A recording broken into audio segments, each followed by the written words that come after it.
Yes. We told you we were gonna talk about some college football, though, so Brett, let's get to it. And there is some news before the games here of that you wanted to talk about that we talked about in our group chat of a few of our friends, and you got a little bit mad at us because we wouldn't take it seriously about Newman opting out of the season at Ah, Georgia. I didn't get mad. Anytime you're the number one transfer on the market and you're the starting quarterback for a top three football team, yeah, I think that's big news. I do think it's noteworthy. Georgia, top three in the country this year, loses their starting quarterback, who's a dual threat. Their second string quarterback, another transfer coming off ACL surgery. So he's probably not going to be your starting quarterback this year. So you turn to a true freshman, a guy that was supposed to be third on your depth chart, probably going to affect Georgia a little bit this year.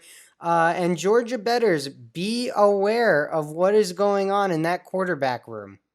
That is a very good point in terms of the backup also dealing with his ACL recovery. I didn't even think of that. So, going a little further down on the depth chart than you would imagine, it'll be interesting to see how this SEC season shapes up. That's not what is going on this weekend, though. It is going to be some of the mid majors.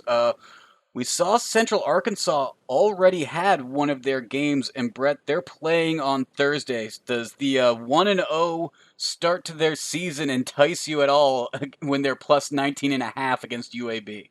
No. I gotta be honest. I will not be watching UAB Central Arkansas. I'll be honest, I won't be watching that either because there's some playoff hockey and some playoff basketball going on. I'm not going to be on either of the Thursday games. However, Saturday's games do interest me a little bit. Middle Tennessee versus Army, SMU versus Texas State, Arkansas State versus Memphis. We got lines for all of those. I like the Middle Tennessee versus Army game, and I was originally leaning Army minus 3.5 at the spread, but then I took a look at these offenses, and both of these offenses look very potent. I mean, Middle Tennessee, they have a redshirt junior quarterback.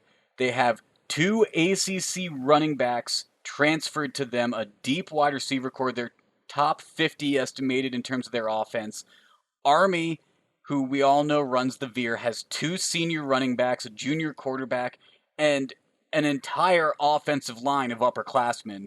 So that smells like two successful offenses. I'm going to take the over at 55.5 at minus 105. I want to see some football. I want to see some scoring. Middle Tennessee and Army, please give it to me. Yeah, no, that should be a good game. Both teams, pretty good for what they are. SMU Texas State's also on Saturday. Arkansas State versus Memphis.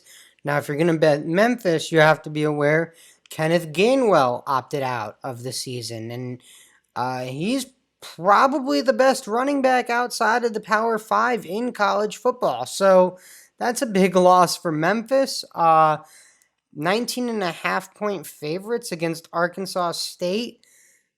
I'm probably going to stay away from it. I lean that way, but new coach, no running back. Maybe Arkansas State's the play here, Higgins. Now, our listeners may be wondering why we're not talking about the biggest game of this week, which is BYU Navy. Well, that game's on Monday, and we have another podcast that comes out on Monday. So we're going to talk about that game in the next episode, but we have these different games here.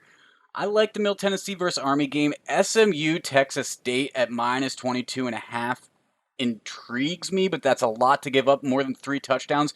If it falls under 21, maybe I'll take it, but I don't see that happening. And then Memphis minus 19.5, that intrigued me until you told me about their best player not being available. So might just be a round of watching some mid majors and seeing where some value is early this weekend. Yeah, I'm not gonna bet on any of the college football this weekend. I have no idea what it's gonna be like. For instance, there's probably gonna be fans in the stands for South Alabama and Southern Miss. And then when we turn on Higgins Middle Tennessee versus Army game, there probably won't be any fans in the stands. And I think that's, gonna be interesting to watch and learn how it affects the games this year, and if it's more high scoring, if it's more low scoring, if, there's a different energy in the stadium with no fans. So it's all things I think we should watch out for in week one. And then when the Power Five guys get into action on the 12th, maybe then we hop in. I would like to specify, you said probably there won't be fans at the Middle Tennessee versus Army game. There definitely won't be fans at the Army game because that's in New York, and Governor Cuomo said there will be no fans at college sports in New York. So there will be fans at Southern Alabama or South Alabama versus Southern Miss. Won't be fans at Middle Tennessee versus Army. So it'll be interesting to see where fans will be allowed and what it will be like for these college athletes to be playing a game in front of no fans or in front of a lesser amount of fans. I think that'll be interesting to see what impact that has and whether it's positive or negative in terms of offensive production. I think it could potentially bring some value to some over-unders. Yeah, it's something I'm going to keep my eye on this weekend and see how it affects all these teams.